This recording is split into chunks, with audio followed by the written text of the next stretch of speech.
Okay, so we go to another issue that has trended right from yesterday up until now, which has to do with the alleged abduction and rape of the lady presenter of YFM in the Western region. So the alleged abduction and sexual assault of a lady presenter of Takoradi-based YFM has been given a new twist. Now the police say they picked up snippets of information of a possible kidnap around February this year.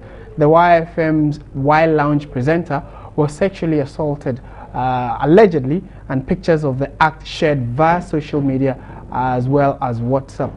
The pictures were on Facebook and has been since pulled down. Now she reportedly was found around 12:30 a.m. by a gentleman and two ladies who said she was having or behaving funny and took her to the Ghana Ports and Harbours Authority after she was taken to the police station. She was sedated and preliminary medical checks were done on her. Medical reports suggest that the lady had no bruises except for a swollen red eye.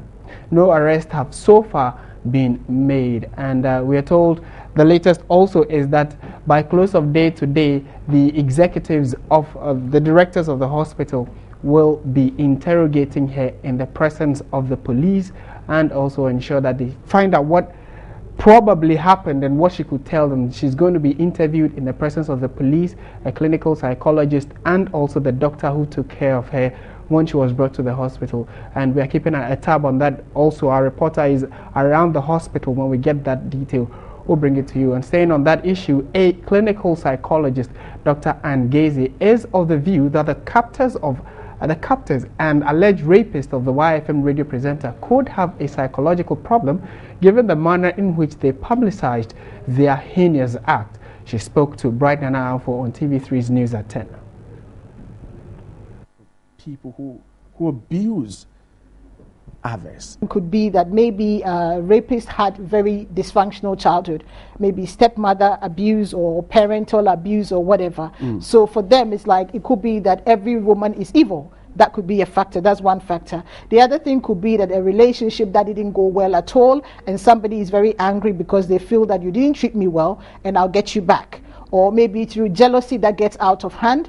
Some also do it for pleasure. Some people would also think a bit of money, maybe we'll do this, somebody would tell us to shut up. Someone can't put up such a behavior and does not see anything wrong. Then there's something wrong somewhere. Definitely. That's why I use the word psychopath or sociopath. That means there is a dysfunction. Something has happened and they need therapy. They need help to address those issues. The YFM presenter was allegedly abducted for about 5 days, sexually assaulted, with her captors putting pictures and videos of the heinous acts on social media.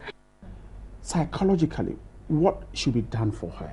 It would be good if the media and the public can back off, because that makes it very difficult for the medical team or all the team involved to actually do their work. Right now, everybody is looking for something, a piece of news or what is actually going on, because people are concerned, people are worried, and I think that even ladies who work in the media are very concerned, because some of them have expressed that to me, that at the moment she needs lots and lots of support and reassurance, because I keep saying that one of the things is that trust for human being would go. Loyalty is gone. Fear is set in. This is somebody she might be feeling worthless at the moment. Mind might be just blank or clouded with all sorts. So what next? She'll feel the guilt, she'll feel sorry, and even self-blame will come in, because she would end up feeling that maybe there's something about me that allowed these people to do this to me. A human rights lawyer wants the victim to cooperate with the police to bring the perpetrators to book. But what I really do not understand quite about this whole incident is the fact that it is not the first time, it is not the second That's time. To the police. So then it raises the question of her own commitment to addressing this matter legally, because if you've been abducted before and a police offered to support and you never give them the needed support or the cooperation that would allow the police to bring the perpetrators to book, then perhaps there may be something she's hiding from everybody. The police need to arrest these perpetrators, and prosecute them. All right, so that issue is being discussed quite extensively across the country, especially in Takoradi and here in Accra, where a number of media houses have taken it up and discussed it quite extensively, like we have done here in TV3. Now, we also want to look at it from the angle of the handling of the case by the media. The latest information we are also picking up is that the issue has been handed over to the CID in Takoradi because, according to the police, they are not going to comment on it again, especially focusing on the fact that the media houses and even some individuals blew the issue out of proportion. Now, what is the role of the media when some of these issues come up? We've been joined in studio by the president of the Ghana Journalists Association, the president of, and the person of Roland Afel-Moni. Good afternoon, sir, and thank you very much for joining us. Yeah. And first of all, what was your reaction when you heard the story, and how do you think it would have been best covered by the media? The initial reaction was that of utter shock. It gave us an earth-shattering shock that one of our own had been subjected to barbaric cruelty by the alleged rapists. But since then, what we've been picking from Takoradi, from credible sources, the foremost being our own chapter, D-Day chapter in Takoradi, and of course from the police, as confusing. They are conflictual, and there's a need for us to allow the mysteries which are swirling around the issue, and some of the lingering, reports we around the whole thing. We need to allow them to settle for us to make a definite statement on the issue. We had an initial position, and that, of course, to condemn. Our first line of action in such instances is to condemn what happened. But we are inclined to hold our fire and allow things to pan out the way they should for us to take a credible and definite position as far as this issue is concerned. Would you say that the media did good in how the issue was reported, or what would your assessment of the media's handling of the issue be? There's a need for us at all times to inject the highest dose of ethical circumspection in such cases, because this is an ethical issue, and it's not enough to pass the tests of being the first to put out this information, because most often we are in a hurry to scoop or outscoop each other.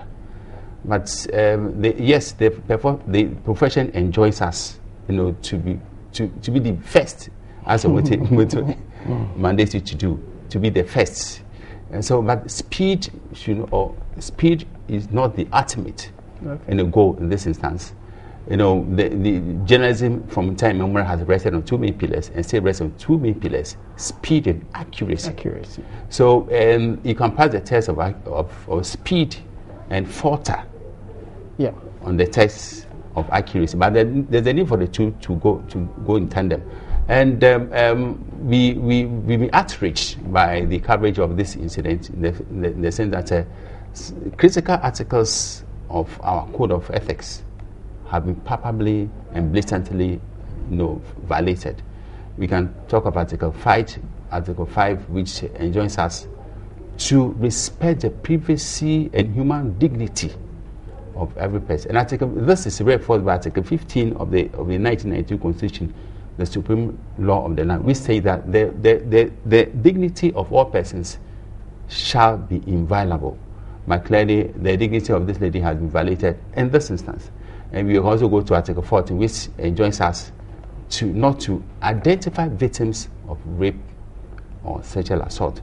And we can also talk of other articles which in this case, in as much as we need to be circumspect in the covering of some of these stories, how would you go about it without necessarily having to mention? How do you keep the identities of these persons so that it doesn't come out? Because one, the name being out there would help the appropriate authorities know who exactly they are looking for. But then in the same vein, you need to be circumspect about what information you put. So what information do you put out? What do you hold back? when you're covering such a story? There's nothing offensive in disclosing the name to the investigating authority. I think the CID community needs to get the name for them to do their work. But it's not the same as putting this name in the public domain, thereby subjecting the victim or alleged victim to public ridicule and opprobrium. So there's a need for us to respect this code. And what we are picking up are conflictual and confusing. And how do you juxtapose this vis-a-vis social media coverage of it? Because yes, maybe a media house like TV3 will not put out their images because we know the code of ethics and want to abide by it. But then the story goes viral. It is all over social media, and some media houses went on to put them images also online, or kept spreading it. Is there the power by the GJA to be able to sanction? And if there are sanctions, what are some of these sanctions? And social media, we all know, is regulating the content of socially determined platforms. It's a very tall mountain to climb. You and I will testify. But at the same time, we believe that the social media activists should also abide by the code of conduct, by the very principles which underpin our profession, because theirs is also to disseminate information. So social media to complement what the traditional media do. So it is wrong, totally wrong for social media activists to violate the ethics of the profession. That is, pandering to lurid curiosity, and then violating the principle of morality. The Constitution of the land, Article 164, 162, 163 give all the latitude to publish what you do. Article 164 enjoins us to Article 164 in particular imposes national security, national morality, and public order restrictions on the freedom we enjoy. Okay. So national morality has been violated. The law of national morality has been violated in this specific instance. But you see, this is not the first time such an issue has come up, and this is not the first time we've heard the GJA talk about code of ethics and morality and respecting the privacy of individuals or victims who probably fall into this category. But we've not heard of any sanctions or punishment or action taken by the GJA in this regard, in terms of either punishing or in collaboration with the National Communications Authority also taking any action against any media house. Is it that the GJA lacks the teeth to bite? We have something more. We have something which is more punitive than physically cracking the whip against offending journalists, and this is naming and shaming. Naming and shaming is more biting than slapping the heaviest fine. Really? I'm telling you. But if someone does something and is wrong and you reprimand the person, I mean, just saying it, naming and shaming. It's not a mere reprimand, because every journalist has one basic thing on which you can lean. That is your reputation or credibility. So once your credibility or reputation is punctured and dented, then you lose your credibility in the eyes of the people you serve. And this is more punitive, more biting, more telling. No, but so are you saying that, for instance, God forbid, TV3 publishes this and GJA goes ahead to say we are punishing TV3, we are taking you off air for at least a week because of this? That is no more deadly than the fact that you mentioned TV3 is one of the bad media houses that did X, Y, Z.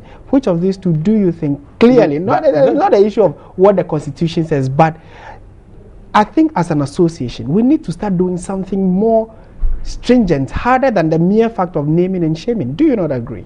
Yes or no. Yes, in the sense that yes, we don't need to compromise when it comes to violations of not only ethics, but carry stories of violating national security, national morality, and other restrictions with the composition imposed on us. But when it comes to the media, but the reality, we need to square the reality with what people clamor for. we understand the outrage, the concern over consumers of media product when we go wrong. And to quote Isankoma, he said, journalists are the only class of people whose professional sins are not always punished. And he's right, to a very large extent.